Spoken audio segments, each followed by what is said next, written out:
ಮಾತಾಡ್ರಿ. ನಮಸ್ಕಾರ. ನಾವು ಬೆಳಗಾವಿ ಜಿಲ್ಲೆ ಕಿತ್ತೂರು ತಾಲೂಕಿನಲ್ಲಿ ಬಸವರಾಜ ಎಮ್ಮಿಯವರ ಮನೆಗೆ ಬಂದಿದ್ದೀವಿ. ಬಸವರಾಜ ಎಮ್ಮಿಯವರ ಮನೆಯಲ್ಲಿ ನಾವು ಕಳೆದ ಒಂದು ತಿಂಗಳ ಹಿಂದೆ ಅಲ್ಕ್ಲಾನ್ 9-in-1 ವಾಟರ್ ಪ್ಯೂರಿಫೈಯರ್ನ ನಾವು ಇನ್ಸ್ಟಾಲ್ ಮಾಡಿದ್ದೀವಿ. ಅದಕ್ಕಾಗಿ ಅದರ ರಿಸಲ್ಟ್ ಏನು ಬಂದೈತಿ, ಅದು ಕ್ವಾಲಿಟಿ ಹೆಂಗೈತೆ ಅನ್ನೋದನ್ನ ಚೆಕಪ್ಗೆ ಬಂದಿದ್ದೀವಿ. ಗ್ರಾಹಕರಾಗಿರ್ತಕ್ಕಂಥ ಬಸವರಾಜ ಎಮ್ಮಿಯವರು ಇದ್ರ ಬಗ್ಗೆ ತಮಗೆ ವಿಸ್ತಾರವಾಗಿ ಹೇಳ್ಬೇಕಂತ ಕೇಳ್ಕೋದ್ರಿ.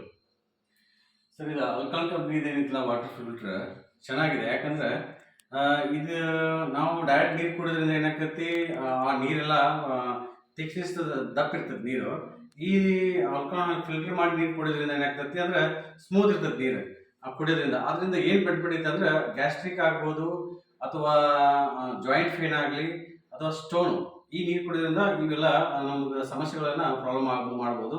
ಆಮೇಲೆ ಇದ್ರದ್ದು ನೀರು ಬಿಸಿನೀರು ಕಾಸಿದ ಕೂಡಲೇ ಏನಾಗ್ತೈತಿ, ನಾವು ಡೈರೆಕ್ಟ್ ನೀರು ಕಾಸಿದ ಕೂಡಲೇ ಏನಾಗ್ತದೆ ಮೇಲ್ಗಡೆ ಕೆಣಿ ಬಂದಂಗೆ ಆಗ್ತೈತಿ. ಈ ಫಿಲ್ಟರ್ ನೀರು ನೀವು ಕಾಸಿ ಕುಡಿದ್ರೆ ಏನಾಗ್ತೈತಿ, ಅದು ಕೆಣಿನೇ ಬರೋದಿಲ್ಲ, ಫುಲ್ ಅಗ್ದಿ ಕ್ವಾಲಿಟಿ ನೀರು ಇರ್ತೈತಿ.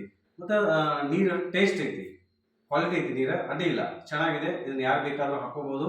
ಇದಕ್ಕೆ ನಾನು ಗ್ಯಾರಂಟಿ ಇದ್ದೀನಿ. ಯಾಕಂದ್ರೆ ನಾನು ಆಲ್ರೆಡಿ 2 ತಿಂಗಳ ಯೂಸ್ ಮಾಡ್ತೀನಿ. ನಾನು ಆಲ್ರೆಡಿ ಹಿಂದೆ ಒಂದು ಕಂಪ್ನಿ ಇತ್ತು, ಆ ಕಂಪ್ನಿ ಯೂಸ್ ಮಾಡಿದ್ರೆ ನನಗೆ ಅಷ್ಟೊಂದು ರಿಸಲ್ಟ್ ಬರಲಿಲ್ಲ. ಬಟ್ ಈ ಕಂಪ್ನಿ ಹಾಕಿದಾಗ ನನಗೆ ಚೆನ್ನಾಗಿ ರಿಸಲ್ಟ್ ಬಂತ ಅಂತ ಹೇಳಕ್ ನಾನು ಇಷ್ಟಪಡ್ತೀನಿ. ಧನ್ಯವಾದ ಬಸವರಾಜ ಎಮ್ಮಿಯವರ ಭಾಳ